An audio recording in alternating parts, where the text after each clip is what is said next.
Aurelia Hale ne rentrait jamais tôt à la maison. C'était la règle tacite de son conseil d'administration qui régnait sur le vaste manoir qui l'attendait comme un musée après la fermeture. Mais ce soir-là, après une embuscade dans la salle du conseil, après des voix tranchantes comme du verre, après qu'un homme 2 fois plus âgé qu'elle ait claqué un classeur et l'ait averti « Vos enfants ne peuvent pas devenir votre faiblesse ». Aurelia est sortie avant même la fin de la réunion. Elle avait besoin d'air et de silence. La voiture s'est arrêtée dans son allée. Elle a marché sur le chemin de pierre, ses talons claquant bruyamment. 1, 2, 3, chaque son tranchant, le silence frais comme un métronome réglé trop vite. Elle a tapé son code d'accès, la lourde serrure s'est déverrouillée avec un bruit métallique, suivi du doux sifflement de l'air climatisé qui se mettait en marche pour l'accueillir. À l'intérieur, tout était comme d'habitude, calme. Un calme si dense et familier qu'elle pouvait le sentir s'installer dans ses os. Pas de rire, pas de pas dans le couloir, pas de cri de surprise soudain d'un enfant de 4 ans. Ces triplés, Emma, Daisy et Luna, vivaient dans le silence depuis leur naissance. Une surdité profonde, un pronostic incertain, des protocoles sans fin. 4 années de routine stérile et de thérapie soigneusement structurée.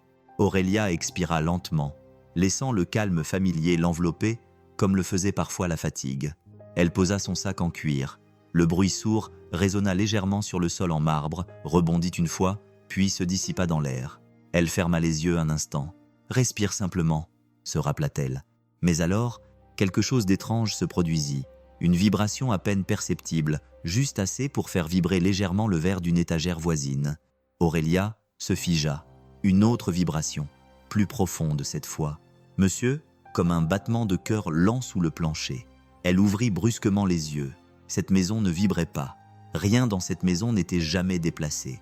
Chaque haut-parleur était intégré. Chaque système était automatisé. Chaque recoin était conçu pour être silencieux. Mais à cet instant, quelque chose, quelqu'un secouait les fondations. Aurelia retint son souffle. Elle suivit la faible vibration qui se propageait à travers le marbre jusqu'au couloir en bois massif, puis descendait vers l'aile où elle n'autorisait personne à entrer sans surveillance. La salle de thérapie des enfants. Ses talons claquaient plus vite maintenant, résonnant sur les murs. Clic, clic, clic. Son pouls suivait le rythme. Elle tourna au coin. La vibration devint plus forte, plus profonde, plus ronde, du genre qui traverse la cage thoracique et remonte jusqu'à la colonne vertébrale. Elle résonnait dans l'air, un faible bourdonnement qu'elle sentait plus qu'elle n'entendait. « Mais qu'est-ce que c'est ?» murmura-t-elle. Elle appuya sa paume contre la porte en bois. Elle vibrait. Son estomac se noua. Ce n'était pas possible. Elle poussa doucement, juste assez pour laisser passer un rayon de lumière, et le monde de l'autre côté de la porte lui coupa le souffle. À travers cette étroite fente, Aurelia aperçut un grand haut-parleur en bois ancien, éraflé, dépareillé, qui n'avait absolument rien à voir avec un équipement thérapeutique approuvé, posé directement sur le parquet en chêne poli. Ses 3 filles, ces filles silencieuses, prudentes et émotionnellement distantes, riaient, pas à voix haute, mais avec leur visage, leur corps. Daisy tournait en rond, sa robe en coton flottant au gré des vibrations sous ses pieds. Emma sautait de haut en bas, les paumes à plat contre le parquet, les yeux écarquillés d'émerveillement. Luna, la plus timide, passait ses doigts sur le bois comme si elle lisait un message secret qui y vibrait. Et à genoux à côté d'elle, les manches retroussées, la tête légèrement inclinée, se trouvait un homme. Un homme vêtu d'un uniforme de concierge de la marine. Un homme qu'elle n'avait jamais vu dans cette pièce. Un homme qui était censé nettoyer les couloirs, pas toucher ses filles. Il tapait le sol de la paume de sa main, un coup doux, puis un autre, chaque mouvement s'enfonçant dans le sol, avec un rythme si régulier que les enfants l'imitaient comme une volée de petits oiseaux apprenant à voler. Son expression n'était ni imprudente, ni espiègle. Elle était tendre. Trop tendre. Aurelia sentit quelque chose de tranchant se tordre derrière ses côtes. De la peur, de la colère et quelque chose d'autre qu'elle refusait de nommer. Sa main se crispa sur le cadre de la porte. Le bois craqua doucement sous sa poigne. Il ne la remarqua pas. Aucun d'entre eux ne la remarqua. Il était trop concentré sur ses filles, sur leurs petits pieds qui martelèrent le sol, sur la façon dont leur corps s'illuminait en suivant le rythme qu'il leur imposait. Emma trébucha. Avant même qu'Aurelia ait pu inspirer, il la stabilisa d'une main, la guidant pour qu'elle reprenne le mouvement de l'autre. Sa voix était basse. Elle ne pouvait pas entendre les mots, mais elle vit sa bouche s'adoucir en quelque chose de chaleureux, de rassurant. Le pouls d'Aurélia battait dans ses oreilles. C'était sa maison, ses enfants, ses règles, son monde. Et tout cela était en train d'être détruit. Elle poussa la porte pour l'ouvrir complètement. Elle claqua contre le mur avec un bruit sec et froid. La basse s'arrêta instantanément et la main de l'homme se posa sans hésitation sur le bouton d'alimentation. La pièce redevint silencieuse. L'absence soudaine de vibration la rendit étourdie, comme si l'air avait été aspiré. Ses filles se figèrent en plein mouvement, les yeux écarquillés. Le concierge se retourna, surpris, se levant lentement du sol, comme s'il craignait qu'un mouvement plus bruyant ne brise ce qui restait de l'instant. La voix d'Aurélia fut glaciale, tranchant dans la pièce. « Que faites-vous avec mes filles ?» L'homme cligna des yeux, le souffle coupé. Ses filles regardaient les deux adultes, la confusion et la peur se lisant sur leurs visages. Personne ne parlait, personne ne bougeait. Le silence semblait plus assourdissant que n'importe quelle base.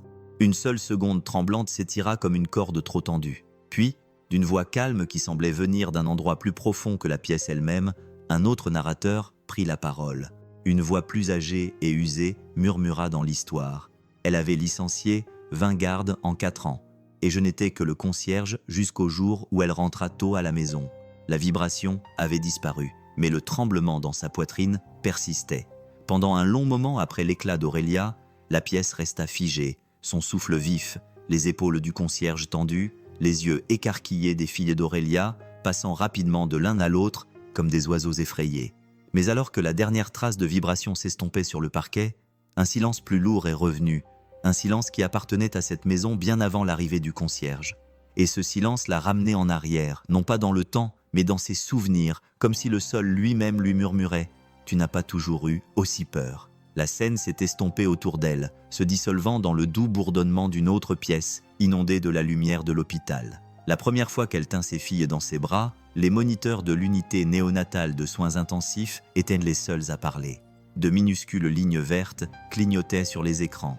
Les machines respiraient à la place de poumons trop petits pour être fiables. Les infirmières murmuraient d'une voix douce pour la réconforter.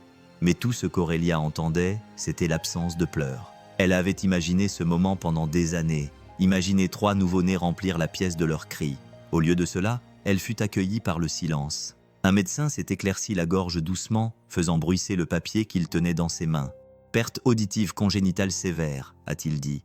Les 3 issues sont incertaines. Aurélia se souvenait du bruit de son propre cœur, rapide, irrégulier, résonnant en elle comme des pas dans un long couloir vide.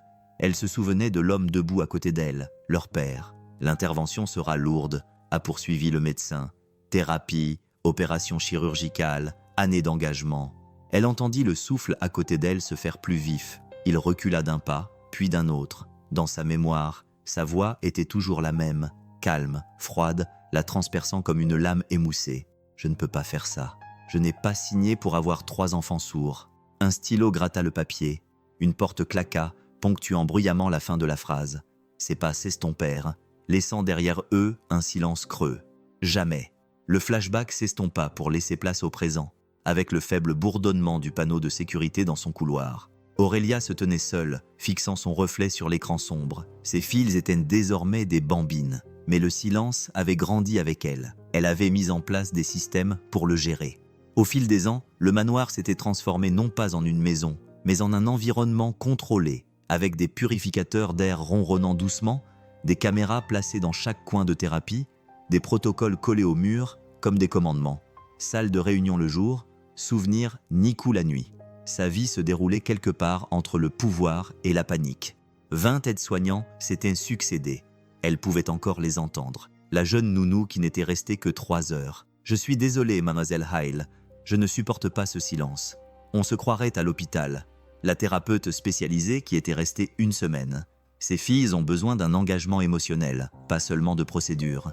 L'assistante qu'elle avait renvoyée après avoir découvert qu'elle avait enregistré la crise de Luna pour la publier en ligne. C'était juste une vidéo, les gens aiment les histoires inspirantes sur les enfants spéciaux. Puis celle qui avait volé des bijoux, celle qui avait amené un visiteur non autorisé, celle qui avait essayé de prendre une photo avec Aurélia pour se faire remarquer. Une par une, Aurélia les a renvoyées. Chaque échec renforçait son emprise, ajoutant un nouveau verrou, une nouvelle règle, une nouvelle couche de professionnalisme poli sur la vérité tremblante. Elle était terrifiée à l'idée de perdre le contrôle, terrifiée à l'idée d'échouer, terrifiée à l'idée d'aimer sa fille, au point de ne plus pouvoir respirer. Elle pensait que la structure les protégerait. Au lieu de cela, cela donnait à la maison l'aspect d'une clinique privée, stérile, douloureusement ordonnée.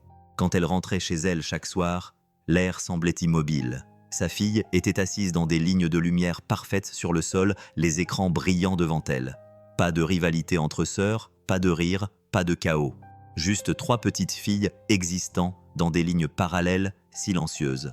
Et Aurélia, debout à la porte comme une étrangère, regardant à travers une paroi de verre, se disait que tout allait bien jusqu'à ce que l'agent s'appelle.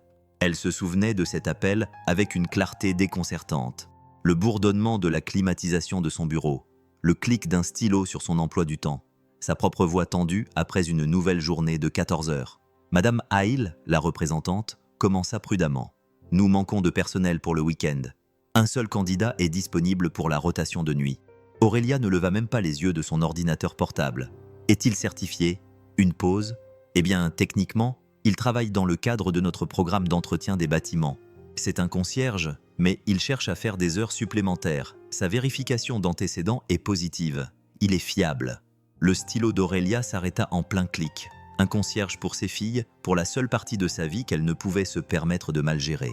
Sa voix se tendit. « J'ai besoin de quelqu'un qui suive les instructions, pas de quelqu'un qui improvise. » « Il est connu pour suivre les instructions à la lettre, » répondit la représentante avec un rire nerveux. « Il ne dépasse pas les limites. Calme, respectueux, prévisible. 3 mots avec lesquels elle pouvait travailler. « Très bien, » dit finalement Aurélia. « S'il est capable de suivre les instructions, peu m'importe son titre. Envoyez-le. » Elle le pensait vraiment à ce moment-là. Mais maintenant, debout là, ses filles, rayonnant d'une joie qu'elle n'avait pas vue depuis des années, leurs petites mains encore suspendues au-dessus du parquet où les vibrations avaient résonné quelques secondes auparavant, Aurélia sentit quelque chose se briser dans sa poitrine. Ce n'était pas ce à quoi elle s'était préparée. Cela ne faisait partie d'aucun protocole approuvé. Un homme qui aurait dû être en train de nettoyer les couloirs avait trouvé le moyen de toucher ses filles dans une langue qu'elle ne comprenait pas. Aurélia sentit sa gorge se serrer. Sa voix tremblait à cause de quelque chose qu'elle refusait de nommer. Le concierge restait figé, incapable de la regarder dans les yeux. Ses filles, Emma, agrippée à la manche de Daisy, Luna, reculant vers l'orateur silencieux, la regardait avec une peur qu'elle ne voulait pas reconnaître. Le tremblement sous ses côtes s'intensifia, car sous la fureur, sous le choc, sous l'instinct de commander et de contrôler, il y avait de l'envie. Ses filles ne l'avaient jamais regardée ainsi. Pas avec cette lueur dans les yeux, pas avec cette anticipation dans leur petit corps. Elle déglutit péniblement. Sa voix sortit plus froide qu'elle ne le souhaitait, plus aiguë, afin de la protéger de la vérité qui l'envahissait. « Éteignez ce truc », ordonna-t-elle, même s'il l'avait déjà fait, « et éloignez-vous de mes enfants. » Il obéit instantanément, mais ses yeux fatigués et doux, s'attardèrent une demi-seconde sur les triplés. Cela suffit à lui faire mal à la poitrine, et de quelque part au loin, la voix du narrateur revint, basse et régulière. S'il peut suivre les instructions, c'est ce qu'elle a dit. Mais aucun d'entre nous ne savait combien le fait de suivre les règles lui avait déjà coûté. Le concierge resta parfaitement immobile après l'ordre glacial d'Aurélia, les mains sur les côtés, les épaules crispées, comme s'il se préparait à recevoir un coup. Il ne parla pas. Il ne se défendit pas. Il recula simplement, silencieux, maître de lui, respectueux, exactement comme l'agence l'avait promis. Mais ses yeux trahissaient autre chose. Pas de la culpabilité, pas de la peur, quelque chose de plus ancien et de plus triste. Aurélia ne voulait pas y penser. Pas maintenant. Elle rassembla ses filles avec des mains tremblantes, les éloignant de l'homme silencieux allongé sur le sol, loin de lui. Luna continuait à jeter des coups d'œil vers les planches de bois, comme si elle attendait que le sol se remette à vibrer. Daisy s'attarda près de la porte, les paumes appuyées contre le cadre. Emma serra la veste de sa mère plus fort que d'habitude. Le concierge baissa les yeux. « Je suis désolé, madame », murmura-t-il d'une voix à peine audible, même dans le silence. Puis il sortit de la pièce, refermant la porte derrière lui avec un léger clic. La nuit tomba lourdement sur le manoir. Aurélia évita complètement la salle de thérapie. Elle ne voulait pas regarder le sol, le haut-parleur, la poussière qui s'était déposée dans les coins. Elle ne voulait pas penser à la façon dont ses filles avaient bougé, d'une manière qu'elle n'avait jamais vue auparavant. Au lieu de cela, Elle se retira dans son bureau, se noyant sous les feuilles de calcul et les emails, se cachant derrière le bourdonnement du ventilateur de son ordinateur. Mais le silence dans sa maison ce soir-là semblait différent, plus épais, plus agité. Il lui rappelait qu'elle n'était pas seule dans cette maison. Il lui rappelait que quelqu'un d'autre travaillait de nuit, lui. Pendant que le manoir dormait, le gardien prenait son service. Le bus le déposa à 2 pâtés de maison du siège de Hale Dominion. Le vent froid lui fouettait les jointures, ses chaussures claquaient de manière inégale sur le trottoir. Son sac à dos, vieux et usé aux bretelles, rebondissait contre son épaule tandis qu'il marchait. L'air nocturne transportait l'odeur du métal trempé par la pluie, lui rappelant les emplois industriels qu'il occupait lorsque la musique ne lui permettait plus de payer ses factures. Il s'arrêta sous la lumière de sécurité avant d'entrer par la porte latérale, laissant son souffle se calmer. À l'intérieur, les couloirs étaient sombres mais familiers, avec le faible bourdonnement des lampes fluorescentes, le doux sifflement du système de ventilation et le roulement des roues de son chariot de nettoyage qui résonnait dans le couloir poli. Il aimait ces sons. Ils lui tenaient de compagnie. La plupart des gens le voyaient comme une ombre traversant les bâtiments après les heures de travail, un fantôme avec un balai. Mais il y a des années, il avait vécu dans un monde plein de sons. La musique avait été sa première langue. Il avait travaillé comme bassiste dans un petit groupe paroissial, puis comme technicien du son dans des théâtres communautaires, réglant les niveaux d'égalisation, accordant des haut-parleurs dépareillés, tirant de la chaleur de tables de mixage vieillissantes. Il était doué pour cela. Rien de glamour, rien qui ne ferait jamais la une des journaux, mais un travail honnête qui lui donnait le sentiment d'être connecté, vivant. Puis vinrent l'accident, les funérailles, les dettes, la petite fille qu'il aimait plus que tout. Envoyé vivre chez sa grand-mère parce qu'il ne pouvait pas se permettre un logement stable. Il trouva du travail où il pouvait, et quand tout le reste échoua, le travail de concierge le maintint en vie. Il n'en avait pas honte, mais il aurait parfois aimé que les gens sachent qu'il avait été autre chose que l'homme qui nettoyait leur sol. Lorsqu'il avait franchi pour la première fois le seuil du manoir d'Aurélia 2 semaines auparavant, il s'était attendu à une maison luxueuse typique. Trop de surface en marbre, trop de couloirs, trop d'espace pour une seule personne. Il n'était pas préparé au silence. Il se souvenait de sa première nuit passée à nettoyer les salles de thérapie. 3 petites chaises, 3 tablettes allumées en rang.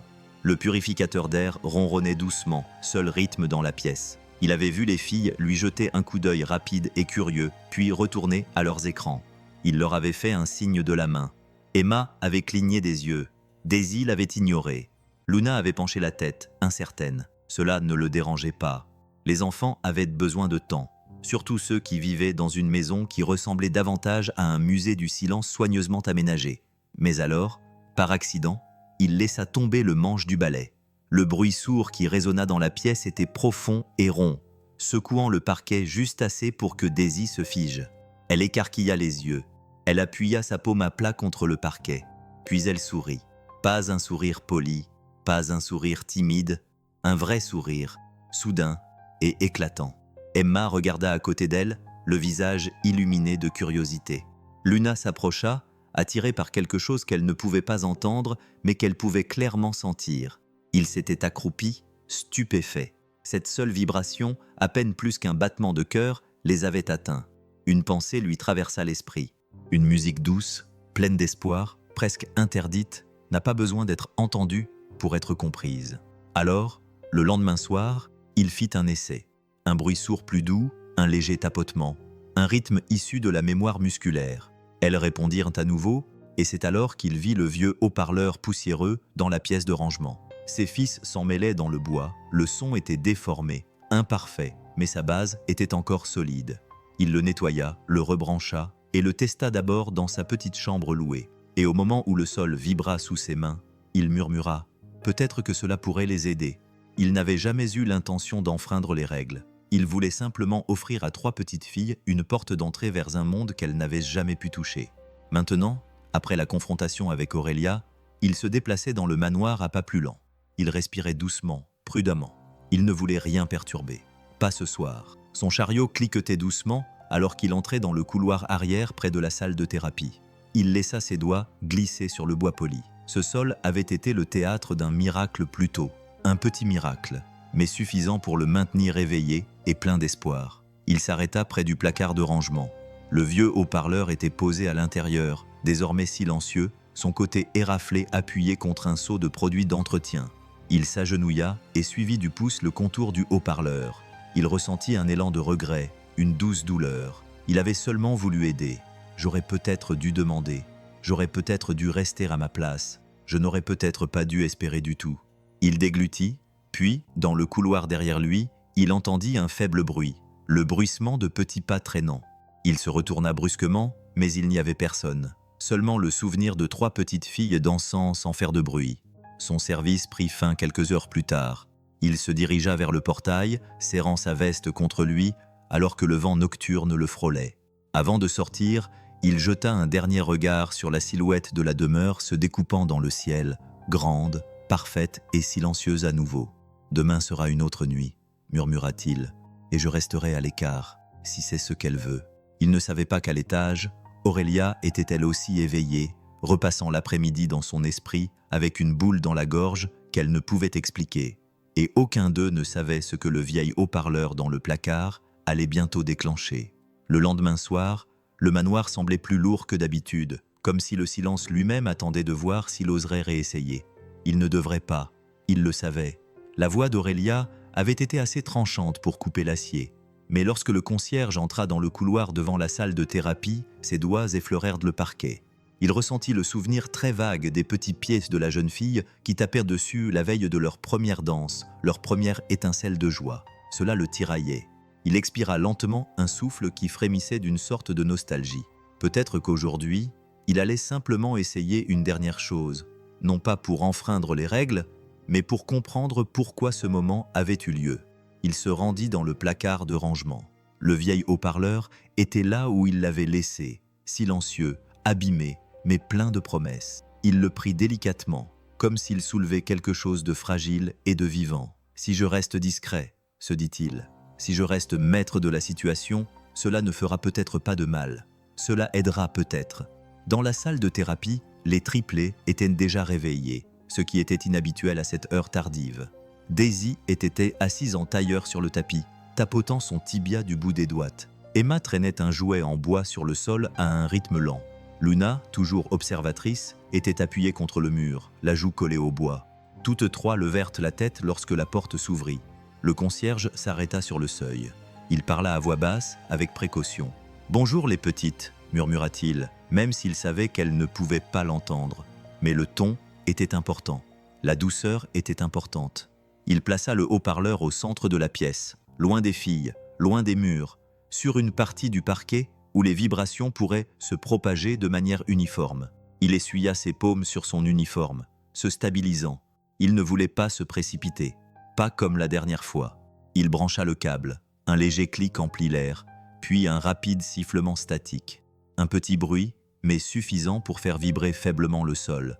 Daisy se redressa. Avant d'aller plus loin, dites-moi en commentaire, selon vous, qu'est-ce qui a réveillé Daisy à cet instant précis? Emma rampait vers l'avant. Luna pencha la tête, sentant le changement. « Doucement », murmura-t-il en ajustant les réglages avec des mouvements lents et précis. Puis base, pas fort, sans faire trembler les étagères, juste un lent bourdonnement comme des vagues, effleurant la coque d'un bateau silencieux, comme un battement de cœur de la taille de la pièce. Le sol réagit. Les planches tremblèrent légèrement, transmettant des vibrations aux mains et aux orteils des enfants. Daisy écarquilla les yeux. Elle appuya fortement ses paumes sur le sol, sa bouche formant un O parfait d'émerveillement. Emma lâcha son jouet et posa sa joue sur le sol, riant sans bruit. Luna s'approcha du haut-parleur à petits pas, s'arrêtant juste assez près pour que les vibrations se propagent jusqu'à ses jambes. Le concierge déglutit péniblement. Cela ressemblait à de la magie, mais ce n'en était pas. C'était de la physique, c'était de la résonance, c'était la plus ancienne forme de musique. Il s'assit sur le sol, tapotant légèrement du bout des doigts, un temps, pause, puis 2 tapotements rapides. La vibration transportait son rythme comme une corde invisible. Daisy suivit la première, tapotant en retour. Emma l'imita un instant plus tard. Luna appuya ses 2 mains à plat, absorbant le rythme avant de le reproduire avec son talon. Il sourit, non pas le sourire désinvolte d'un homme qui fait son travail, mais un sourire fragile et étrange, né du spectacle d'une chose impossible et magnifique qui se déroulait juste devant lui. Il ralentit le tempo, laissant la basse résonner sous leurs pieds comme un souffle chaud. Un tapotement, stop. 2 tapotements, approchez-vous. 3 tapotements, sautez. Les filles l'observaient, leur corps se penchant vers le rythme. Puis, hésitantes, maladroites, déterminées, elles l'imitèrent. Daisy s'avança vers le haut-parleur d'un tapotement. Emma essaya de sauter sur 3, trébuchant dans un rire silencieux et essoufflé. Luna appuya ses paumes sur le bois, ressentant tout avant de s'engager. La pièce n'était pas silencieuse. Plus maintenant. Pas pour elle. Le concierge ferma les yeux, laissant le moment s'imprégner en lui. Elles entendent quelque chose, pensa-t-il. Pas de la manière dont le monde s'y attend, mais de la manière dont le monde le ressent. Il avait passé des années à réparer des haut-parleurs, à régler des scènes, à créer des espaces pour le son. Mais rien ne lui avait jamais procuré une telle sensation. Il garda le rythme, doux, régulier, patient. Il ne voulait pas briser le fragile pont qui se formait entre eux. Il tapota à nouveau, 1 fois, puis 2, et les filles le suivirent chacune dans leur petite orbite de découverte. Il sentit quelque chose en lui se détendre, quelque chose de tendu, quelque chose de vieux. « Abby », murmura-t-il dans son esprit, en pensant à sa propre fille. « Tu aurais adoré ça. Toi aussi, tu ressentais toujours la musique avec tout ton corps. » Il ne laissa pas la douleur s'attarder. Il n'y avait pas de place pour le chagrin ici, seulement le présent, seulement le sol qui vibrait sous leurs pieds comme un miracle silencieux. Il s'appuya sur ses mains, se contentant d'observer. Emma tournait autour de l'enceinte, ses petits pieds foulant le bois, captant chaque vibration. Daisy pressait sa joue contre le sol, savourant chaque onde. Luna ne dansait pas avec ses pieds, mais avec ses mains, les agitant dans les airs comme si le rythme coulait entre ses doigts. Il restait doux, respectueux, prudent. Il savait qu'il s'immisçait dans un monde qui n'était pas le sien, mais il savait aussi au plus profond de lui que parfois, les plus petits gestes de gentillesse étaient ceux qui comptaient le plus. Il regarda l'heure. Son service était presque terminé. Il se pencha pour baisser le volume, mais quelque chose près du plafond clignota. Un petit point rouge, la lumière d'une caméra. Il retint son souffle. Elle clignota 2 fois, puis se stabilisa. Quelqu'un les observait. Il se figea, la main suspendue au-dessus du bouton. La panique lui envahit la poitrine. Avait-elle observé toute la scène? Avait-il encore franchi une ligne? Venait-il de perdre le seul travail qui lui permettait de survivre? Mais les enfants ne remarquèrent rien. Ils continuaient à danser dans leur monde calme et vibrant. Il déglutit péniblement, éteignit le haut-parleur et le souleva délicatement du sol. « Bon, les petits », murmura-t-il, même si aucun d'entre eux ne pouvait l'entendre. « Ça suffit pour ce soir. » Ils firent de la moue sans émettre le moindre son, de minuscules froncements de sourcils, de minuscules épaules affaissées. Il se força à sourire et tapota 1 fois le sol en guise d'adieu. 3 petits pieds lui rendirent en son salut. Il sentit ses yeux picoter et cligna des paupières pour chasser ses larmes. Ce n'était pas pour toujours. Cela ne pouvait pas être pour toujours. Ce n'était qu'un moment. Un moment qu'il garderait longtemps après que le monde ait oublié son existence. Il rassembla ses affaires et sortit dans le couloir. La porte se referma dans un léger soupir. Derrière lui, la pièce redevint silencieuse. Mais le sol se souvenait encore, tout comme quelqu'un d'autre. Car loin au-dessus, derrière un écran éclairé d'une lueur blanche et froide, une paire d'yeux avait tout observé. Aurelia Hale n'avait jamais admis souffrir d'insomnie, mais ses images de vidéosurveillance révélaient la vérité à sa place. La plupart des nuits, longtemps après que le manoir se soit endormi, une lueur provenant de son bureau à domicile se répandait faiblement dans le couloir, stable, inébranlable, comme un phare gardant une tempête qu'elle refusait de reconnaître. Ce soir-là, cette lueur apparut plus tôt que d'habitude. Ses talons étaient abandonnés à côté de son bureau, son blazer était accroché à sa chaise et elle était assise, penchée en avant, les yeux rivés sur l'écran de sécurité comme s'il contenait le verdict de toute sa vie. Elle cliqua pour ouvrir la vidéo de la salle de thérapie. La vidéo se chargea et le voilà, le concierge, à nouveau bien en vue. Il était agenouillé sur le parquet, les épaules détendues, chaque mouvement rayonnant de patience. Il tapotait un rythme lent. Le haut-parleur émettait un doux bourdonnement grave et ces 3 filles silencieuses, s'illuminèrent comme de petites lanternes, s'animant soudainement. Aurelia retint son souffle. Ce n'était pas un hasard, ce n'était pas de la chance. Il faisait cela depuis des jours. Elle regarda Daisy appuyer sa joue contre les planches. Emma tournait autour du haut-parleur comme si elle apprenait à orbiter. Luna agitait ses mains dans les airs comme si les vibrations scintillaient autour d'elle. Le concierge n'était pas imprudent, il n'était pas dramatique, Il n'improvisait pas avec des gestes désespérés et sauvages. Ses mouvements étaient mesurés, intentionnels, doux. Et cette douceur fit quelque chose à sa poitrine, adoucissant quelque chose qu'elle avait cimenté depuis longtemps. Mais cette douceur ne dura qu'une seconde avant que la peur ne surgisse pour l'engloutir tout entière. Et si c'était dangereux? Et si cela interférait avec la thérapie? Et si cela les faisait reculer? Et s'il brisait quelque chose en elle? Je ne peux pas réparer, son cœur battait à toute vitesse. La peur résonnait toujours comme des pas dans son esprit, rapide, implacable. Elle se rapprocha, ses mains étaient fermes, son rythme était contrôlé. Les filles répondaient avec une confiance instinctive et silencieuse. Sa gorge se serra à nouveau. Pourquoi elle? Pourquoi lui? Pourquoi maintenant? On frappa doucement à la porte de son bureau. Aurélia sursauta et ferma la fenêtre juste au moment où le docteur Marshall, le thérapeute principal de ses triplés, entrait, son bloc-notes à la main. « Toutes mes excuses pour cette heure tardive », dit-il d'une voix basse et cliniquement calme. « Il est temps de faire le résumé mensuel de l'observation des filles. » Aurélia se redressa. Elle adopta sans y penser la posture d'une PDG. Le dos droit, les bras croisés, la mâchoire serrée. « Eh bien ?» demanda-t-elle. Le docteur Marshall tourna une page. « J'ai passé en revue leur dernière séance », commença-t-il. « Leur tonus musculaire s'est considérablement amélioré, en particulier leur équilibre et leur coordination. » Et il hésita. Leur humeur semble plus joyeuse. Aurélia fronça les sourcils. Plus joyeuse, définissez, plus joyeuse. Elles sont plus extraverties, dit-il. Elles initient le contact, recherchent des réactions sensorielles. Son pouce s'accéléra. Extraverties, des mots qu'elle rêvait d'entendre depuis des années.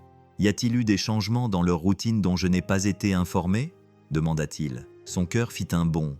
Avant qu'elle n'ait pu répondre, de petits pas se précipitèrent devant la porte du bureau.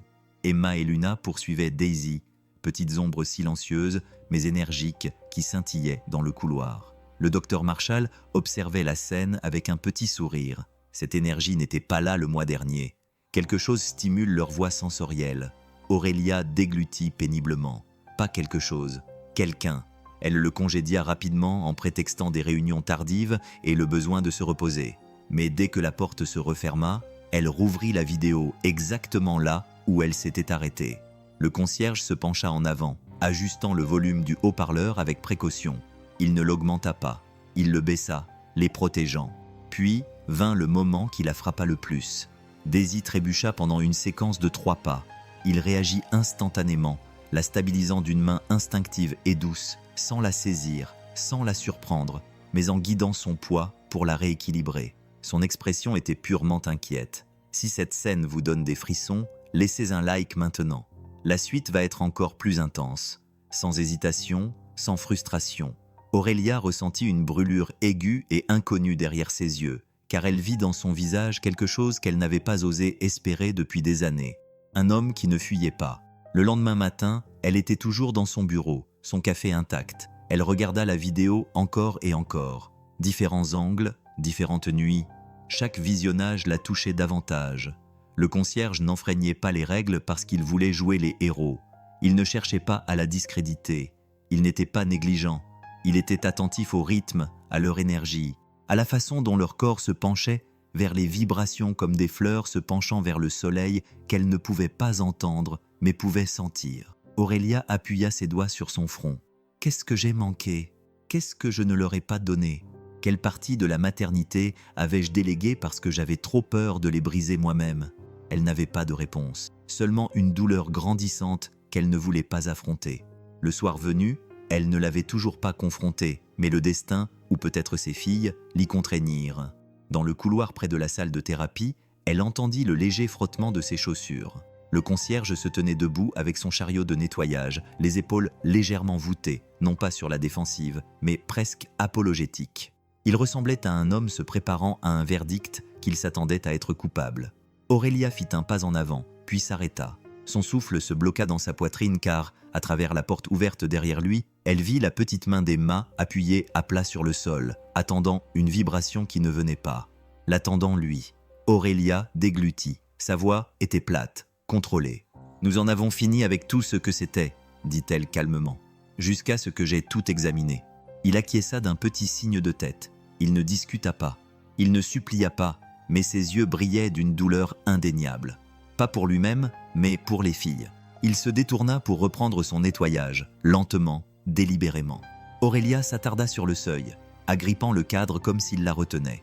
Elle ne savait pas encore que les images qu'elle avait regardées obsessionnellement pendant des heures allaient bientôt révéler quelque chose de bien plus profond que la peur, la culpabilité, la vérité et le début d'un changement qu'elle n'avait jamais vu venir.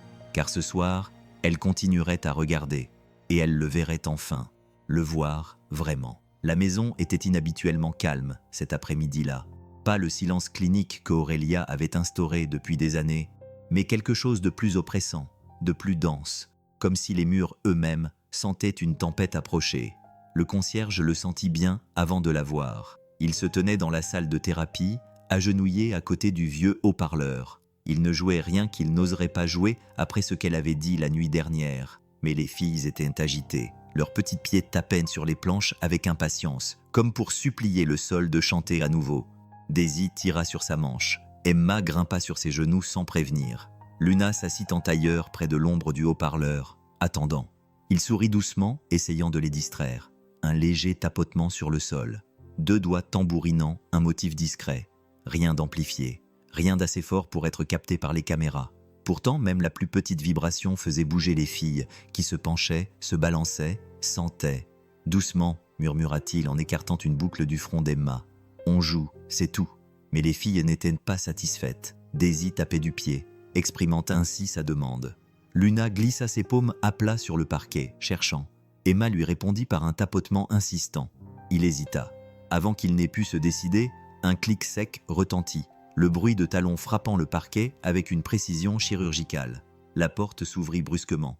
Aurélia Hale se tenait dans l'encadrement, sa présence frappant la pièce comme une bouffée d'air froid. Sa mâchoire était crispée, ses épaules rigides, le regard si perçant qu'il aurait pu trancher l'acier. Les enfants se figèrent. Le concierge se leva lentement, le cœur battant à tout rompre dans sa poitrine. La basse ne jouait pas, le haut-parleur était éteint. Il avait fait attention, mais la scène où il était entouré de ses filles, toutes au centre d'un rituel qu'elle ne comprenait pas encore, suffisait. Sa voix retentit la première, calme, contrôlée, mortelle. Qu'est-ce que j'ai dit à propos de rester près de mes enfants pendant les heures non autorisées? Il déglutit. Madame, je ne l'étais pas. Si vous l'étiez, sans émotion, sans hésitation. Ses talons claquèrent lorsqu'elle entra, prenant Luna dans ses bras. Emma s'agrippa à son pantalon avant que Aurélia ne l'éloigne trop rapidement, ses petites mains tremblantes. Daisy recula, les yeux rivés sur eux. Le cœur du concierge se brisa à cette vue. « Je ne jouais pas de musique », répéta-t-il doucement. « Je n'ai rien allumé, ils étaient justes. » Aurélia s'interrompit brusquement. « Vous avez enfreint le protocole, vous avez encouragé la dépendance à une méthode que je n'ai pas approuvée.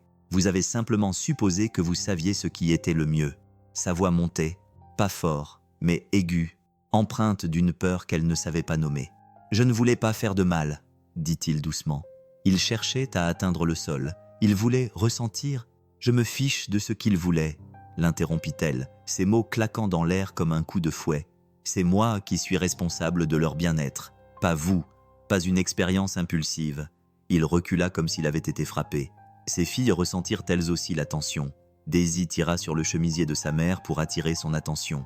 Les yeux d'Emma se remplirent de larmes silencieuses. Luna appuya son front contre l'épaule d'Aurélia, submergée par l'émotion. Aurélia respirait difficilement. Elle regarda ses enfants, puis le regarda à nouveau. « Vous n'êtes qu'un concierge, dit-elle. Pas avec mépris, ni moquerie, mais avec la force brute de quelqu'un qui se rappelle où se trouvent les limites. » Sa poitrine se serra. « Je connais ma description de poste, » répondit-il doucement. « Je ne l'ai jamais oubliée. » Ses lèvres se serrèrent en une ligne dure. « Alors, agissez en conséquence. » Quelque chose en lui se brisa, non pas dans la colère, mais dans un chagrin silencieux. Il fit un geste vers les enfants. Leurs petites mains se tendirent vers lui, alors même qu'Aurélia essayait de se détourner. « Madame, » dit-il, la voix tremblante malgré ses efforts pour rester calme. « Je gagne ma vie en suivant les règles. Je les ai suivies toute ma vie, mais je ne peux pas prétendre qu'elles n'avaient aucun rapport avec ce qui s'est passé hier soir. Vous l'avez vu, je sais que vous l'avez vu. » Ses yeux clignèrent. « Aurélia, » ajouta-t-il, utilisant son nom pour la première fois, avant même de réaliser qu'il l'avait dit. Il ne réagissait pas seulement au son, il réagissait au sentiment, au rythme, à une connexion. Elle se raidit. « Ne me parlez pas comme si vous compreniez mes enfants. Je ne comprends pas tout, admit-il. Je ne prétends pas le comprendre, mais j'ai vu quelque chose changer en eux. Tu ne peux pas le nier. » Aurélia eut la gorge serrée, car elle l'avait vu se répéter encore et encore. « Cela n'a pas d'importance, » murmura-t-elle presque pour elle-même. « Cela ne peut pas avoir d'importance. » Le concierge secoua lentement la tête. Ils se sont approchés de quelque chose pour la première fois.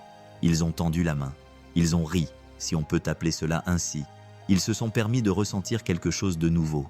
Elle cligna rapidement des yeux une fois, deux fois, luttant contre l'émotion comme si c'était une menace. « Ils ne sont pas prêts, » insista-t-elle. « Ils sont fragiles. » Il fit un pas en avant, puis se retint et s'arrêta. « Ils sont plus forts que vous ne le pensez, » dit-il doucement. Les enfants le sont généralement. Ses épaules se raidirent comme pour se protéger d'un coup invisible. « Vous ne savez pas ce que j'ai vu, » murmura-t-elle, « ce que j'ai enduré. Les gens qui entrent dans nos vies sont submergés. Ils repartent aussitôt. Mes filles n'ont pas besoin d'un autre homme qui joue les héros jusqu'à ce que les choses se compliquent. » Il serra les mâchoires. « Je ne suis pas cet homme. » Elle leva brusquement le menton. « Ils disent tout ça. » Un silence lourd et suffocant s'installa entre eux. Puis elle prononça la phrase qui grava ce moment dans le marbre. « À partir de demain, tu t'en tiendras à ton programme de ménage. Pas de salle de thérapie, pas de contact, pas de temps au sol. Tu gardes tes distances. » Le concierge sentit les mots s'enfoncer en lui comme de l'eau froide. Il ne discuta pas, ne se débattit pas, ne supplia pas. Sa voix était à peine audible. « Oui, madame. » Aurélia se retourna et prit ses filles dans ses bras. Leurs petits doigts se tendirent vers lui en signe de protestation silencieuse. Il s'éloigna pour qu'elle ne voie pas la douleur qui traversait son visage. La porte se referma derrière elle avec une douce et dévastatrice finalité, et il resta seul sur le sol en bois silencieux où la magie avait brièvement régné. Le vieil haut-parleur était posé dans un coin, sombre, sans alimentation, à nouveau abandonné, et sous le calme de la maison, quelque chose d'autre bougeait. Une question qu'aucun d'eux ne voulait affronter. Si c'était la fin de l'expérience, pourquoi avait-on l'impression que c'était le début d'une tempête bien plus grande? Aurélia Hale avait toujours cru au contrôle de son entreprise, de sa réputation, de sa maison, de ses émotions. Mais cette nuit-là, alors que le manoir retrouvait son silence habituel, elle sentit quelque chose lui échapper. Les filles dormaient, le gardien avait pris son service et Aurélia se retrouva à marcher vers son bureau avec un poids sur la poitrine qu'elle ne pouvait nommer. Dès qu'elle s'assit, la lueur des écrans illumina son visage, une lumière froide et clinique qui la rassurait d'habitude. Pas ce soir. Ce soir, ses mains tremblaient. Elle ouvrit le dossier contenant les enregistrements.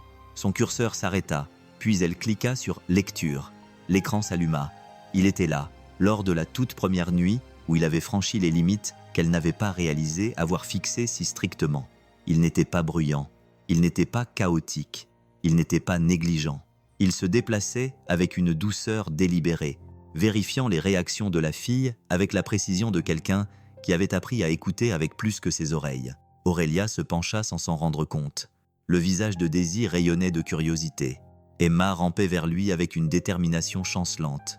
Luna, la petite Luna prudente, tendait la main vers le sol comme si elle touchait un langage secret qu'elle seule pouvait percevoir. Et le concierge, il s'agenouillait dans une posture qui n'était pas soumise, mais protectrice, comme quelqu'un qui garde quelque chose de fragile et de sacré. Aurélia eut le cœur serré. Elle avait déjà vu ces images, mais ce soir-là, quelque chose était différent. Ce soir, elle ne regardait pas seulement ce qu'il avait fait. Elle cherchait à comprendre pourquoi. À chaque coup de main sur les planches de bois, les filles réagissaient non pas comme des patientes dans un environnement contrôlé, mais comme des enfants apprenant une danse qu'elles avaient attendue toute leur vie. Aurélia pressa sa paume contre son sternum, sentant les battements de son cœur. Réguliers, trop réguliers, comme si son corps était déterminé à prétendre qu'elle ne s'effondrait pas à l'intérieur. La base du haut-parleur roulait doucement à travers la pièce grâce au son de la caméra. Il était étouffé, un peu déformé, mais toujours chaleureux, presque humain. Sa gorge brûlait. Elle n'aurait pas dû réagir aussi profondément, se dit-elle. Pas à lui, pas à quelque chose d'aussi peu éprouvé, mais elle l'avait fait, avec une authenticité qu'elle n'avait jamais vue auparavant, avec une joie qu'elle avait presque oubliée. Pourquoi eux? Pourquoi la musique? Pourquoi maintenant?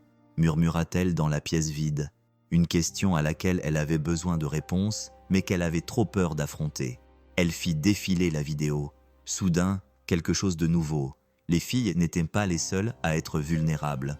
3 jours plus tôt, le concierge était resté longtemps après que les filles se soient endormies. Il était assis seul sur le sol de la salle de thérapie, adossé au mur, les mains pendantes entre ses genoux. La pièce était faiblement éclairée par la douce lueur d'une lampe dans le coin. Et puis, elle l'entendit. Sa voix, calme, légèrement cassée, parvint à travers le micro de la caméra. « Abby, je suis désolé, murmura-t-il d'une voix à peine audible. Je n'ai pas pu envoyer autant d'argent ce mois-ci. Les temps sont durs. J'essaie. » Elle retint son souffle. Il continua à parler comme s'il s'adressait à quelqu'un situé à des kilomètres ou à des années-lumière. « Je crois que j'ai trouvé quelque chose de bien ici, murmura-t-il, quelque chose de réel. Ces 3 petites filles, elles ressentent les choses à travers le sol, comme tu le faisais avant, comme si la musique les traversait au lieu de les entourer. » Sa voix tremblait. « Je ne veux pas tout gâcher cette fois-ci. » La gorge d'Aurélia se serra autour de quelque chose de tranchant. Elle pressa une main tremblante sur sa bouche. Il a un enfant. Pas seulement un enfant. Quelqu'un envers qui il avait le sentiment d'avoir échoué. Des excuses discrètes s'échappèrent des haut-parleurs. « Je fais de mon mieux, ma chérie. Je te le jure. » Son cœur se serra violemment. Elle avait supposé qu'il ne savait rien des soins, rien du chagrin, rien de la peur. Mais il savait, peut-être même mieux qu'elle. Elle rembobina la vidéo et la regarda encore et encore. Quelque chose en elle se brisa. Ce n'était pas un homme qui jouait les héros. C'était un homme qui essayait de réparer une vie qu'il avait profondément meurtrie. Cette prise de conscience lui pesa comme un poids sur la poitrine. Peut-être m'étais-je trompé à son sujet. Elle cliqua sur d'autres séquences. Il y avait des nuits où il finissait de nettoyer tôt, juste pour s'asseoir tranquillement près des filles, sans jamais les toucher, sans jamais dépasser les limites, simplement pour les regarder respirer, protecteur, présent, tendre. Puis il y avait les nuits où il s'entraînait seul à suivre le rythme, tapotant sa cuisse de la même manière qu'il tapoterait plus tard le sol, se préparant, essayant, apprenant. Et les nuits où il regardait les filles se débattre avec leurs exercices sur tablette, le visage empreint d'empathie. Il ne cherchait pas une opportunité. Il cherchait à créer un lien, le lien qu'elle-même avait eu du mal à établir. La respiration d'Aurélia devint irrégulière. Elle ne pouvait plus se cacher derrière sa voix de PDG, ni derrière les protocoles, ni derrière les apparences soignées, ni derrière l'illusion d'une maternité parfaite qu'elle avait utilisée pour se protéger de la vérité. Elle avait des murs, il avait des blessures. Mais ces filles n'avaient rien de tout cela. Elles ressentaient simplement ce qui était réel. Les heures passèrent. Le manoir restait silencieux. Finalement, incapable de rester assise plus longtemps, Aurélia se leva et marcha pieds nus dans le couloir, ce qu'elle ne faisait jamais. Le parquet lui semblait étrange sous ses pieds, plus chaud qu'elle ne l'aurait cru. Elle arriva à la salle de thérapie, s'arrêta à la porte et écouta. Il n'y avait ni musique, ni vibration, juste le rythme doux et régulier de la respiration d'un homme qui essuyait le sol à grands coups, perdu dans ses pensées. Elle posa sa main à quelques centimètres de la poignée de la porte. Elle pouvait entrer. Elle pouvait dire quelque chose de vrai. Elle pouvait avouer ce qu'elle avait vu. Au lieu de cela, elle se figea, non pas par colère, mais par crainte de ce que l'honnêteté pourrait révéler. Car pour la première fois depuis longtemps, elle n'était pas certaine d'être l'héroïne dans sa propre maison. Sa main retomba le long de son corps. Elle recula lentement, et tandis qu'elle marchait dans le couloir, la voix du narrateur se fit entendre dans le silence. Cette nuit-là, Aurélia apprit que le silence ne signifie pas toujours l'immobilité. Parfois, c'est le son de la vérité qui finit par trouver son chemin. La lumière du soleil matinal se glissait doucement sur le parquet de la demeure, mais l'air semblait différent, chargé, presque tremblant d'une chose inexprimée. Aurélia se tenait au bout du couloir, les bras croisés, le cœur battant à un rythme qu'elle aurait voulu ralentir. Aujourd'hui, elle allait devoir l'affronter, non pas en tant que PDG, ni en tant que femme habituée à exercer un contrôle total, mais en tant que mère qui avait vu ses enfants s'épanouir d'une manière qu'elle n'aurait jamais cru possible. Elle inspira, se stabilisa, puis se dirigea vers la cuisine où le concierge rangeait tranquillement les produits d'entretien. Il ne la vit pas approcher, jusqu'à ce qu'elle parle. « Attendez ». Le mot sortit plus doucement qu'elle ne l'aurait voulu. Le concierge se figea, se retourna, baissant instinctivement les yeux comme s'il s'apprêtait à recevoir une nouvelle réprimande, mais elle ne semblait pas prête à le licencier.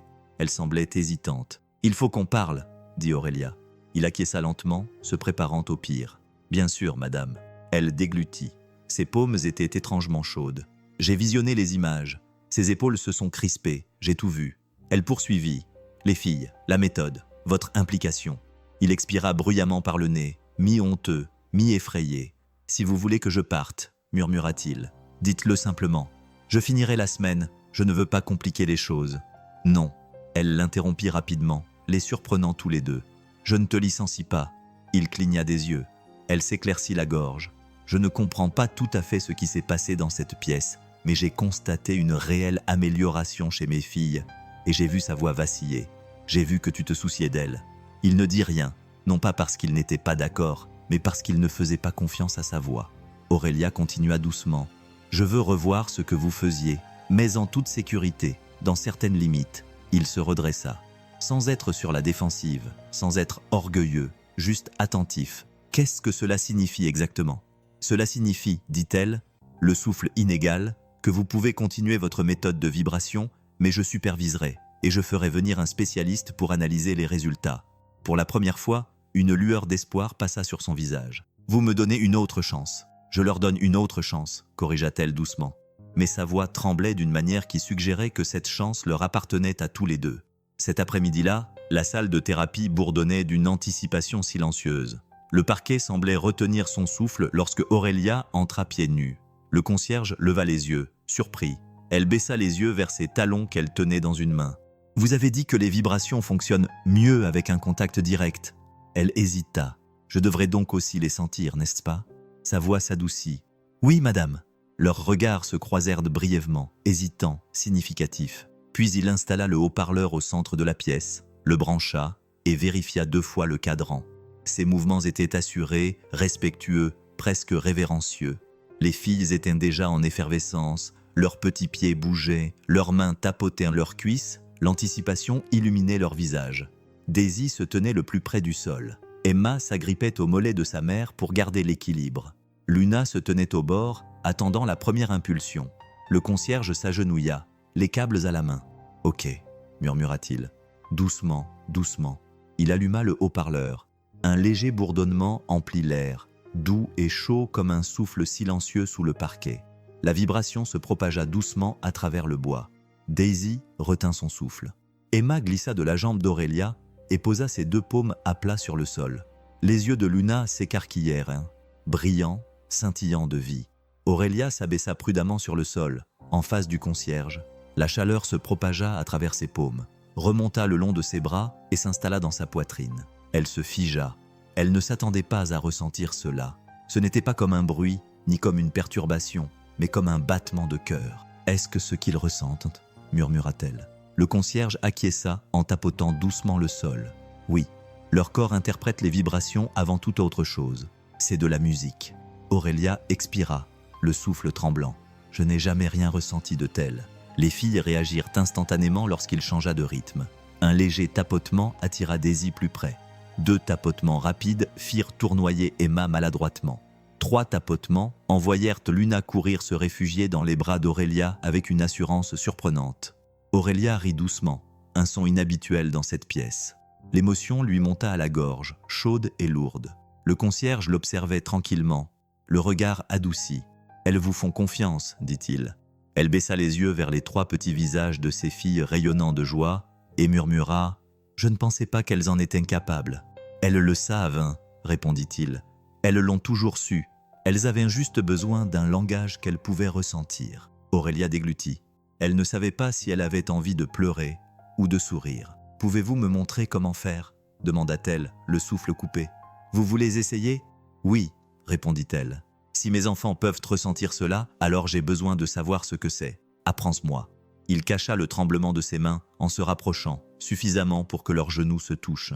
Il guida doucement ses doigts vers le sol. « Ne force pas, » murmura-t-il. « Tape simplement, lentement. » Elle suivit son conseil. Son premier tapotement était trop doux, le deuxième trop sec, le troisième presque parfait.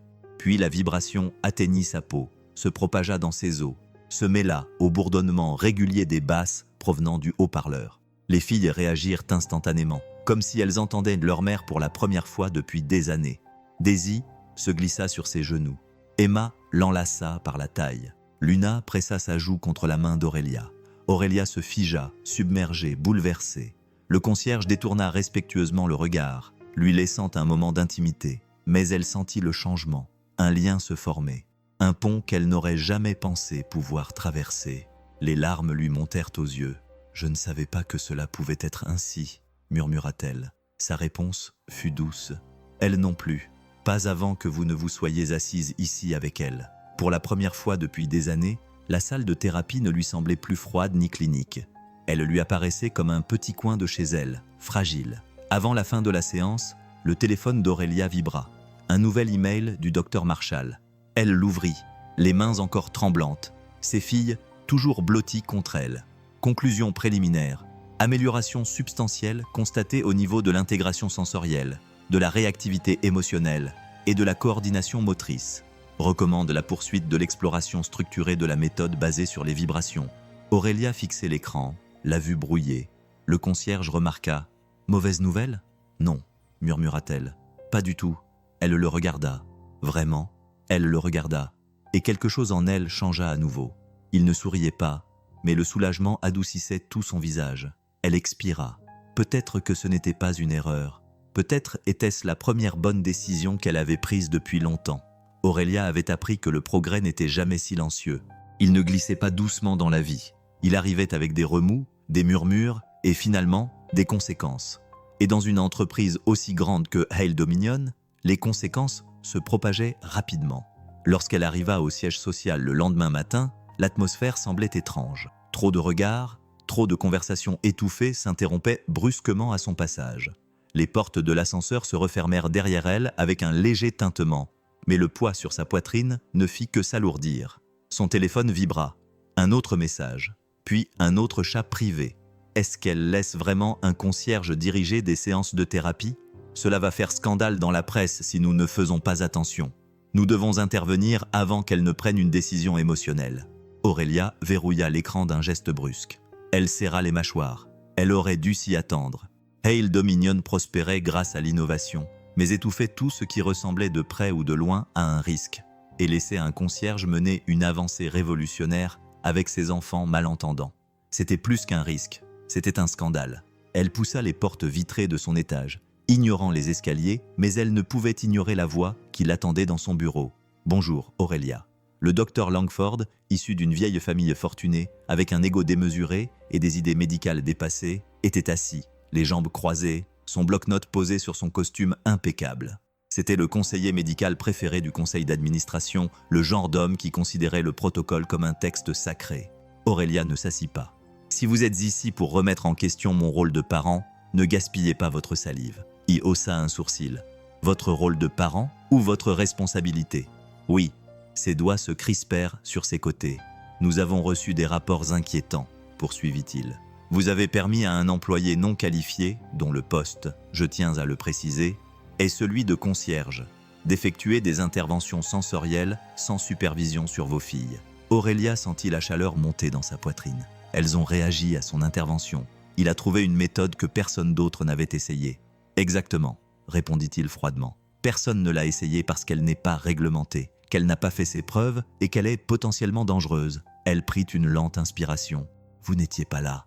Vous n'avez pas vu ce que j'ai vu. » Langford se tenait debout, ajustant sa cravate. « Abonnez-vous pour ne pas manquer la suite, parce que la décision qu'Aurélia va prendre dans les prochaines secondes va tout faire basculer. Ce que je vois, c'est une mère dans le déni, suffisamment désespérée pour s'accrocher à des miracles parce que l'alternative est trop douloureuse à accepter. » Aurélia se raidit de tout son corps. Il fit un pas vers elle. « Arrêtez immédiatement ou le conseil d'administration interviendra. » Elle ne répondit pas. Elle ne pouvait pas sans dire quelque chose qu'elle regretterait.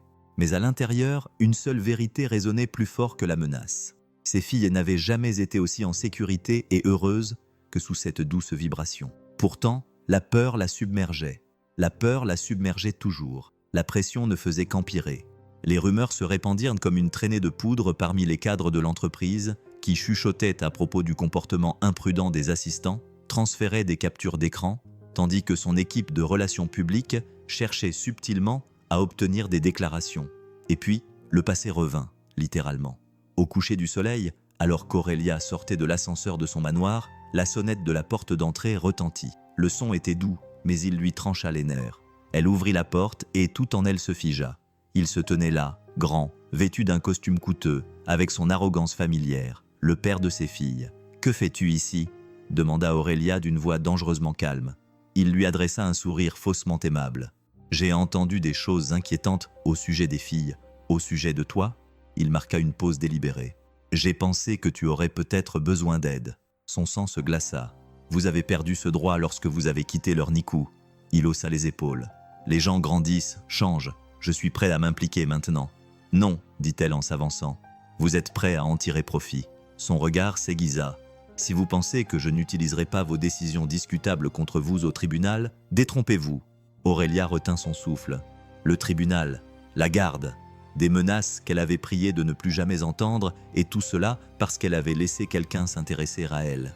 Elle ferma la porte avant que son ex ne puisse dire un mot de plus. Ses mains tremblaient tandis qu'elle la verrouillait. 1 heure plus tard, elle trouva le concierge dans la salle de thérapie, en train d'essuyer les empreintes digitales sur les vitrines. Il avait l'air fatigué, plus que d'habitude. Ses mouvements étaient lents, méthodiques, presque résignés. « Vous n'êtes pas obligé de rester tard, » dit Aurélia doucement. Il ne se retourna pas. « Ça ne me dérange pas. » Mais elle pouvait l'entendre. Quelque chose dans sa voix s'était éteint. Les filles dispersées dans la pièce étaient agitées. Daisy tapait distraitement du pied sur le sol. Emma serrait un éléphant en peluche contre sa poitrine. Luna tournait en petits cercles, sentant une tension qu'aucune d'entre elles ne comprenait. Aurélia entra. Il y avait eu des tensions au travail, des réactions négatives. Il serra la mâchoire à cause de moi, à cause de la méthode qu'elle avait gentiment corrigée. Il pense que c'est dangereux, irresponsable. Il finit par se tourner vers elle. « Et qu'en penses-tu » Elle ouvrit la bouche. Mais avant qu'elle n'ait pu répondre, Daisy, excitée par sa présence, courut trop vite vers son genou et son pied se prit dans le bord du tapis. Elle trébucha. Elle tomba lourdement, les paumes frappant le bois avec un bruit sourd. Aurélia eut le souffle coupé. Emma et Luna se figèrent. Le concierge fut auprès de Daisy en un instant. Il la souleva doucement, examina ses mains.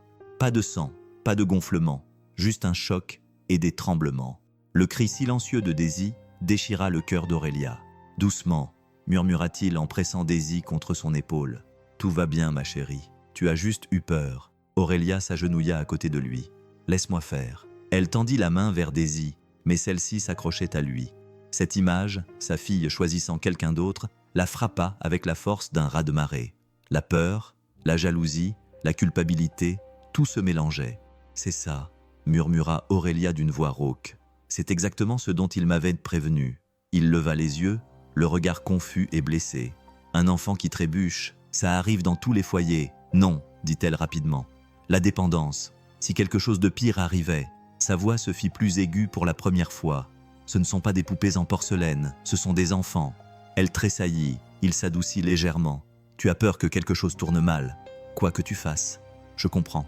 Je vis cette peur tous les jours avec ma fille. » Son souffle s'accéléra. « Ne t'avise pas, je ne t'attaque pas, » dit-il calmement. « Je te dis que je sais en quoi la peur peut te transformer. Elle m'a transformé en fantôme dans la vie de mon propre enfant. Ne la laissez pas vous transformer en fantôme dans la leur. » Ces mots la frappèrent comme un coup de poing. La voix d'Aurélia se brisa plus durement qu'elle ne l'aurait voulu. Vous embaucher était peut-être une erreur. Silence. Un silence profond et douloureux. Il tint Daisy un instant de plus, puis la passa délicatement dans les bras d'Aurélia. L'enfant hésita un instant avant de poser sa tête sur la poitrine de sa mère. Sans un mot, le concierge se leva et sortit. Aurélia serra sa fille contre elle, le cœur battant, le souffle haletant, pour la première fois depuis la naissance des filles. Elle avait l'impression de perdre quelque chose qu'elle ne s'était même pas autorisée à désirer. Et la voix du narrateur se glissa dans le calme de la tempête. Ne détruisez pas seulement ce qui est faible. Parfois, il teste ce qui vaut la peine d'être reconstruit. La maison semblait incroyablement calme cette nuit-là, plus calme que toutes les nuits qu'Aurélia avait vécues depuis la naissance des filles. Ce n'était pas le silence stérile qu'elle avait créé à l'aide de machines coûteuses et d'horaires rigides. Non, ce silence semblait lourd, meurtri, blessé, comme les conséquences d'une rupture. Plusieurs heures s'étaient écoulées depuis que le concierge était sorti de la salle de thérapie sans se retourner. Des heures depuis la chute de Daisy. Des heures depuis qu'Aurélia avait prononcé cette phrase qu'elle avait immédiatement regrettée. « Vous embaucher a peut-être été une erreur. » Ses filles étaient enfin endormies, étendues sur leur lit, leurs peluches serrées sous les bras. Mais même dans leurs rêves, leur visage reflétait cette tension persistante, la confusion d'un moment qui avait brisé la confiance. Aurélia se retira dans son bureau, fermant la porte derrière elle. Elle se sentait fragile, comme si le moindre bruit pouvait la briser. Elle s'assit devant les écrans de sécurité. Ses doigts tremblants hésitèrent avant de cliquer sur « Lecture ». La vidéo commençait par la lueur familière de la salle de thérapie, un doux éclat doré provenant de la lampe dans le coin, le parquet brillant faiblement. L'angle de la caméra avait tout capturé, Daisy trébuchant. Ses réflexes doux, l'expression de peur sur le visage d'Aurélia, la façon dont Daisy s'était tournée vers lui plutôt que vers elle. Mais le moment qui lui coupa le souffle fut celui qui suivit, quand il se détourna d'elle, non pas froidement, ni avec colère, mais avec le chagrin d'un homme qui venait de perdre quelque chose dont il ne savait pas qu'il avait le droit de se soucier. Elle a rembobiné, rejoué encore et encore, non pas parce qu'elle doutait de ce qui s'était passé, mais parce qu'elle voulait comprendre, voulait savoir où elle s'était trompée. Elle s'est penchée plus près de l'écran. Ses mains tremblaient lorsqu'il lui a passé Daisy. Elle n'avait jamais vu cela auparavant. Sa voix s'est brisée lorsqu'il a dit « Ne laisse pas la peur te transformer en fantôme ». Elle n'avait pas entendu la douleur derrière ses mots. Et lorsqu'il était sorti, ses épaules s'étaient affaissées, non pas comme celles d'un homme qui évite la confrontation, mais comme celles de quelqu'un qui porte le poids de toutes les erreurs qu'il a commises. Aurélia pressa une main tremblante contre son front. « Tout ce temps, murmura-t-elle, je pensais que je les protégeais. Mais et si elle s'était plutôt protégée elle-même, se protégeant de la terreur de perdre ses filles, du souvenir d'un homme qui les avait abandonnées, de l'idée que quelqu'un d'autre, quelqu'un d'imparfait, quelqu'un d'inattendu, pourrait en fait les atteindre d'une manière dont elle était incapable. » Ses yeux brûlaient. Elle passa aux enregistrements précédents, ceux qu'elle avait regardés la veille, et fit défiler jusqu'à ce qu'elle trouve ce qu'elle cherchait. Le concierge, seul, assis par terre, la tête baissée, les mains jointes, parlant doucement à sa fille, Abby. « Ça m'a brisé le cœur de rater ton dernier récital », murmura-t-il d'une voix empreinte de regret. « J'essaie, ma chérie, j'essaie vraiment. Je veux juste être quelqu'un pour qui ça vaut la peine de rester. » Aurélia ferma les yeux. La pièce lui semblait insupportablement petite. Ce n'était pas lui la menace. Il était le seul à comprendre ce que signifiait échouer auprès d'un enfant et se battre comme un diable pour faire mieux. Elle se leva brusquement. Elle ne pouvait plus éviter cela. Fuir, c'était ce que faisait son ex. Éviter, c'était ce qu'exigeait la peur. Ce soir, elle choisirait autre chose. Elle le trouva dehors dans le froid, en train d'essuyer les vitres extérieures. Même si son service de nettoyage était terminé depuis 1 heure, la lumière du porche projetait des ombres sur son visage, rendant sa fatigue encore plus visible. Il se figea lorsqu'il la vit. « Je vais finir et partir », dit-il doucement. « Je ne voulais pas laisser les choses en suspens. Arrête !» Sa voix se brisa. Il baissa le chiffon et attendit. Aurélia déglutit péniblement. « Je n'aurais pas dû dire ce que j'ai dit tout à l'heure. J'avais peur et j'étais en colère.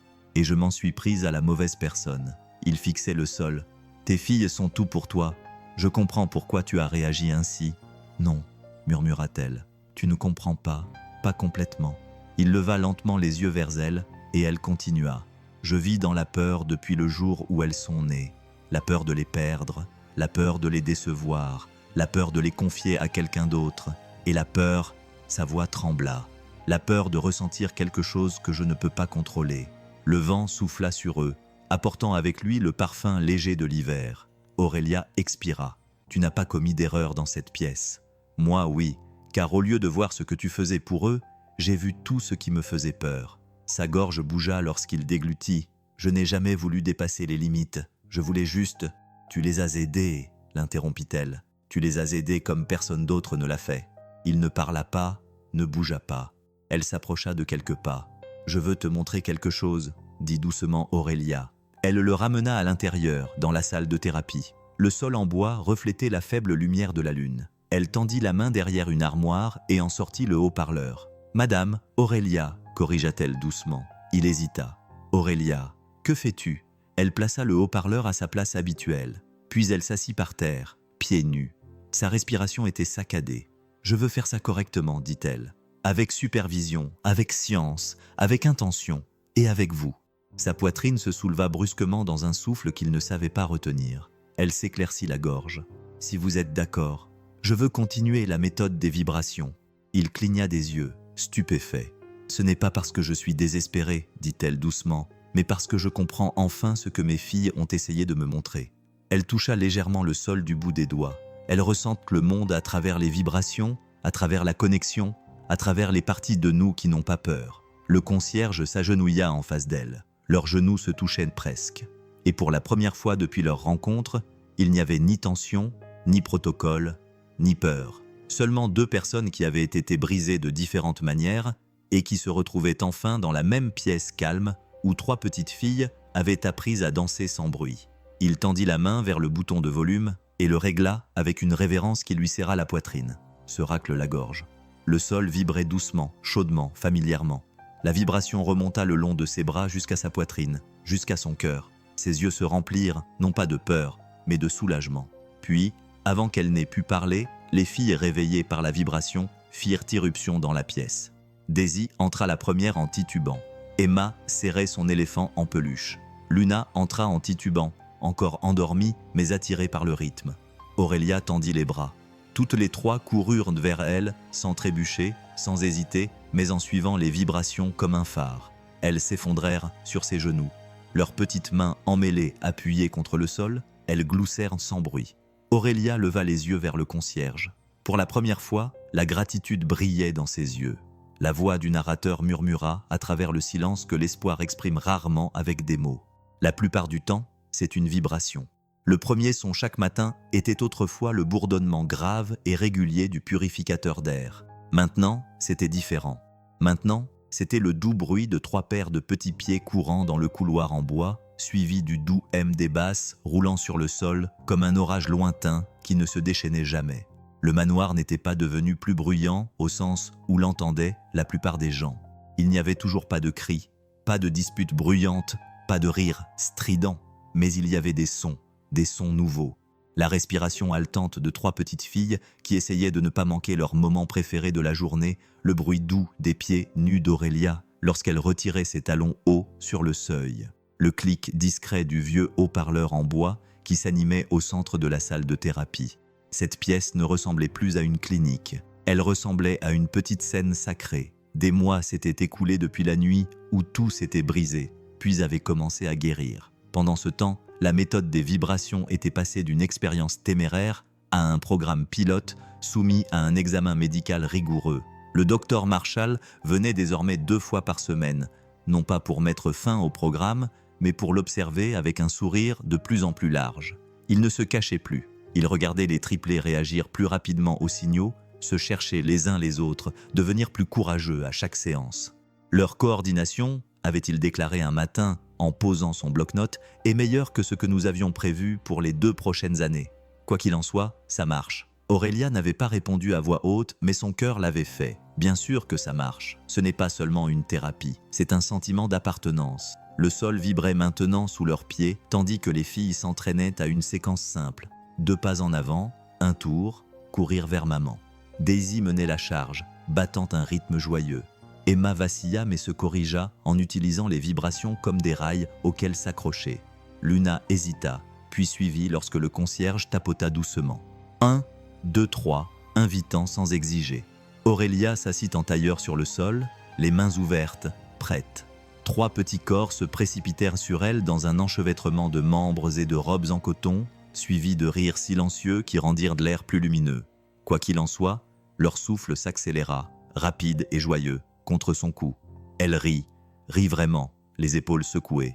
En face d'elle, le concierge observait la scène avec cette expression calme et stupéfaite qu'il arborait encore parfois, comme s'il n'arrivait pas à croire qu'il avait le droit d'être là à ce moment précis. « Encore ?» demanda-t-il doucement. Les 3 têtes acquiescèrent avec enthousiasme. Il ajusta légèrement la base, rendant les vibrations du sol un peu plus profondes. Aurélia les sentit remonter dans ses os, régulières et chaudes. Elle lui jeta un coup d'œil et leurs regards se croisèrent au-dessus des têtes des filles. Aucune tension, aucune accusation, juste quelque chose de simple et de solide. La confiance. Plus tard dans la semaine, les sons étaient différents. Pas de basse, pas de petits pieds, pas de plancher en bois qui vibrait. À la place, le murmure de centaines de voix, le tintement subtil des verres, le léger bourdonnement d'un micro testé sur scène, le sommet annuel de Dominion. Aurélia se tenait en coulisses, les talons cette fois-ci, les doigts posés légèrement sur une pile de fiches qu'elle savait ne pas utiliser. Son discours était déjà écrit quelque part bien plus profondément que l'encre. À travers le rideau, elle pouvait voir le public, une mer d'investisseurs, de membres du conseil d'administration, d'employés, de caméras, et près du mur du fond, Vêtu d'une chemise boutonnée empruntée et de sa meilleure paire de chaussures usées, se tenait le concierge. Il semblait ne pas être à sa place. Il semblait prêt à s'enfuir, mais il resta. Son cœur battait au rythme du léger bourdonnement du micro. L'animateur présenta son nom, les applaudissements montèrent et retombèrent, et Aurélia monta sur scène. Elle ne commença pas par parler de bénéfices, de projections ou de fusion. Elle commença par raconter une histoire. Lorsque nous avons créé cette entreprise, commença-t-elle, sa voix portée par les haut-parleurs dans la vaste salle, nous l'avons fondée sur une croyance simple. Tout le monde mérite d'être entendu. Elle laissa les mots flotter dans l'air pendant 5 secondes, 10 secondes, suffisamment longtemps pour que la salle se calme. J'avais oublié, continua-t-elle doucement. Cela incluait mes propres filles. La salle changea d'atmosphère. L'air changea. Le silence s'installa. Aurélia leur raconta, pas tous les détails, pas toutes les blessures encore vives, mais suffisamment. Elle leur parla de 3 petites filles nées dans le silence. Elle leur parla d'une vingtaine de soignants qui allaient et venaient, d'un manoir qui ressemblait plus à un hôpital qu'à une maison, de la peur, du contrôle, du prix à payer pour avoir construit des murs si hauts qu'elle ne pouvait plus entendre les personnes qu'elle aimait le plus. Puis elle a dit, avec un léger sourire dans la voix, « Et le concierge de nuit. Il a posé un vieux haut-parleur sur mon parquet. » Une vague de surprise, quelques regards échangés. Il n'avait pas de doctorat. Il n'avait pas de titre qui impressionnait qui que ce soit. Ce qu'il avait, a-t-elle poursuivi, c'était une façon de voir mes filles comme je ne pouvais plus le faire, comme des enfants qui avaient besoin de ressentir le monde, et pas seulement d'en être protégés. Elle a parlé des vibrations, de la danse sans bruit, de la façon dont ses filles avaient trouvé un langage dans le sol sous leurs pieds. Elle n'a pas pleuré, mais sa voix est devenue plus grave, plus riche, plus chaleureuse. Je me tiens ici en tant que PDG. Oui, dit-elle. Mais aujourd'hui, je m'adresse à vous en tant que mère à qui le concierge a appris quelque chose. Elle se retourna et le trouva dans la foule.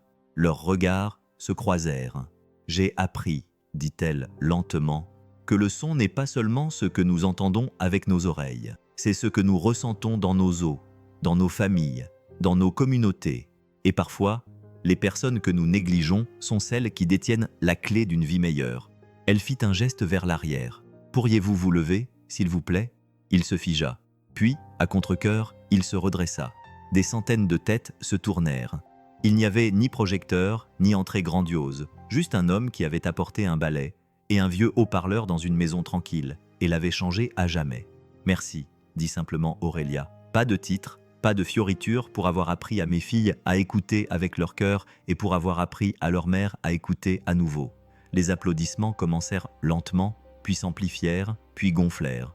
Il semblait vouloir disparaître, mais pour la première fois depuis longtemps, il se laissa voir. Cette nuit-là, la maison était à nouveau calme, pas vide, juste paisible. Les triplés dormaient sur le sol de la salle de thérapie, blottis les unes contre les autres, les pieds encore posés sur les planches où les dernières vibrations faibles s'estompaient.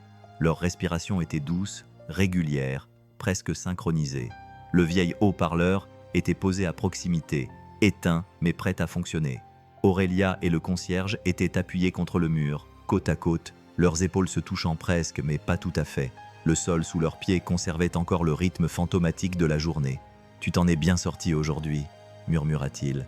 Sur scène, elle eut un petit rire. « J'étais terrifié. Tu n'en avais pas l'air. C'est ça le truc. » Sa voix s'adoucit. En vérité, le plus effrayant n'était pas le conseil d'administration ou la presse. C'était de dire ton rôle à voix haute. Il tourna la tête, surpris. « Mon rôle, celui dont j'avais besoin de toi, » dit-elle. « Celui dont mes filles avaient besoin.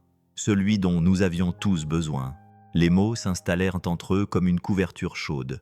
Il déglutit. « J'ai juste suivi ce que le sol me disait. » Elle sourit à cela, à la façon dont il revenait toujours aux choses les plus simples. Pendant un long moment, ils restèrent assis sans parler, écoutant simplement le léger craquement du bois qui se stabilisait, le rythme lent des 3 petits cœurs qui dormaient à proximité, le silence partagé entre 2 personnes qui avaient failli se manquer complètement.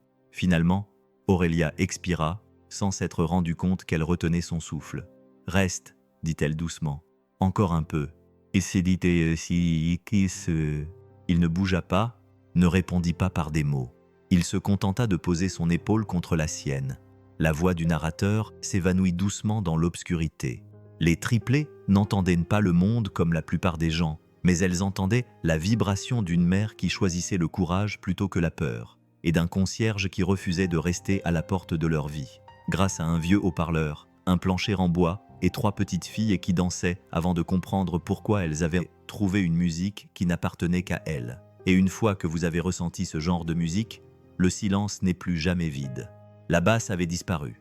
La maison était calme, mais quelque part au fond du plancher, l'écho de leur rythme commun restait doux, assez régulier. Plus que le concierge, plus que le milliardaire, une famille qui apprenait aussi à écouter. Avant de conclure l'histoire de ce soir, je voudrais vous laisser avec ceci. Parfois, la guérison n'arrive pas en fanfare. Parfois, elle n'est ni bruyante, ni parfaite, ni planifiée.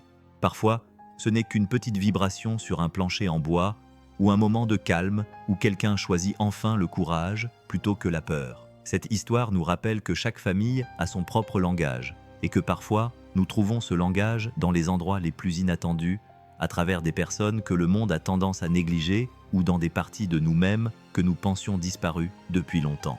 Si vous avez déjà vécu un moment comme celui-ci, si vous avez vu la gentillesse apparaître là où vous ne l'attendiez pas, ou si vous avez vu un enfant apprendre à se connecter au monde d'une nouvelle manière, je vous invite à partager votre histoire dans les commentaires ci-dessous. Regardez les vidéos à l'écran, je suis sûr que vous les aimerez aussi. À demain pour une nouvelle vidéo.